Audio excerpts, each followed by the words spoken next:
Hey guys, welcome back. I'm VHS, and we're going to be doing the review of The Last Voyage of the Demeter today. I went to the theater not knowing a whole lot. I knew it was about a chapter from Bram Stoker's Dracula, which I'm a huge fan of. I'm a lover of vampire movies in general. I read the book in like 7th grade, I think. I didn't retain a lot of that at the time. My dumb stoner brain at the time couldn't comprehend what I was reading, but I remember some of it. But good book. And this movie, obviously, like I said, it's a small segment of Bram Stoker's Dracula, where he has added himself as cargo to the ship, the Demeter, and it's about the voyage of the Demeter from Romania to London. One thing I liked about this movie is it doesn't take a long time to really kind of pick up. It's not too slow to begin with because, I mean, we already know this story. Even if you don't know the Bram Stoker's Dracula story, you know kind of the idea of what's going on already. So we don't need this explanation of this and that. We know what's going on, which is kind of nice. It takes a little while to get going, especially with reveals of Dracula himself. We don't see a lot of him through this whole movie. You do kind of more towards the end, but even then, throughout the whole movie, we're just kind of getting glimpses.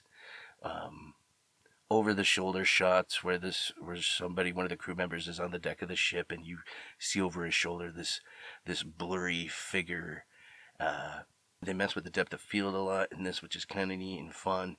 And then when that person, they see this figure out of the corner of their eye, they turn, it's gone. Which is pretty creepy, and they did that a few times, and I thought it worked.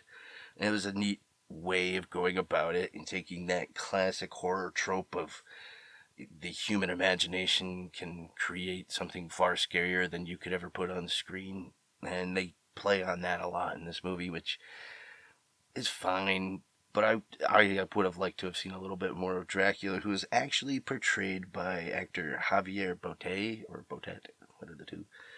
And the cast, I thought, did really well with this horror. The cast was really well put together. The cast did an incredible job of portraying this terror that, I mean, it's a pretty scary scenario when you think about it. It's a big ship, but it's also small enough to feel like you're isolated, and not to mention you're on the sea, and nothing can make you feel smaller than the ocean in the first place. So they're out in the ocean, and one by one, these guys start disappearing, and they can't figure out why. And then I mean, that's what we kind of figured from the trailers. And if you know the Bram Stoker story of the Demeter, how it just washes up on the shore, and all they find is the captain's log, which is, you know, so it's obvious we know what's going to happen. We just want to see and know how. So the crew's suspicious, and there's this girl that turns up. Captain's played by Liam Cunningham. Corey Hawkins is Clemens, are pretty much the main character there, who is an African American doctor in the 1800s, which is obviously wasn't easy for him to accomplish, and it conveys the time and racism of the times, of how hard life could be for somebody in his situation in the times.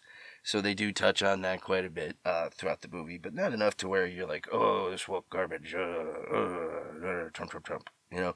But yeah, it's got all your classic horror movie elements that you would expect and or want from a horror movie like this.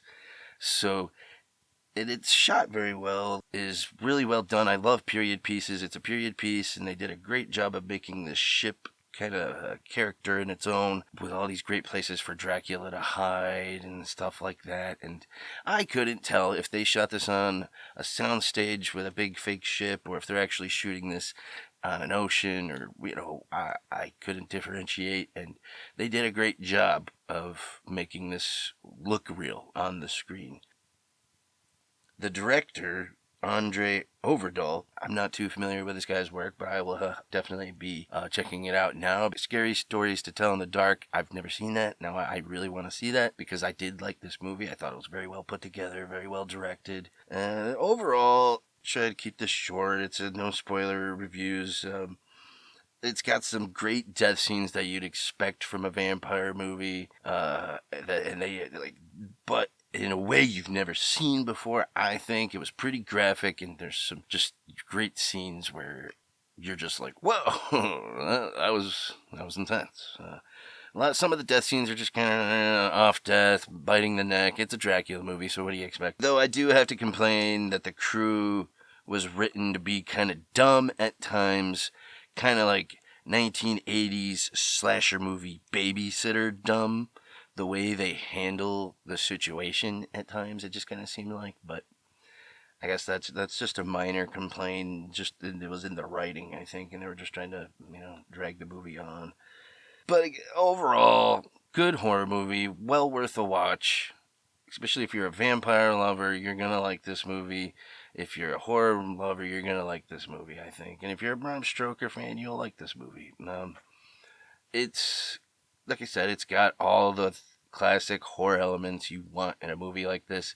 It was well done. I'd give it, 3 out of 4 stars, based on the cast doing a great job. It was shot very well. The writing wasn't overly cliche, because that's really easy to do with a vampire movie, obviously. But they held to the original source material fairly well. They didn't slap Bram Stoker in the face or, shit on the material like a lot of remakes or reimaginings tend to do today. So they did a good job of paying homage to it rather than shitting on it, in my opinion. So I'd say go watch it. Have a good time. Bring the family, maybe not the kids. One minor kind of maybe spoiler, if you're a dog lover, there's going to be a scene you're not going to like. I'll just leave it at that. And go see it.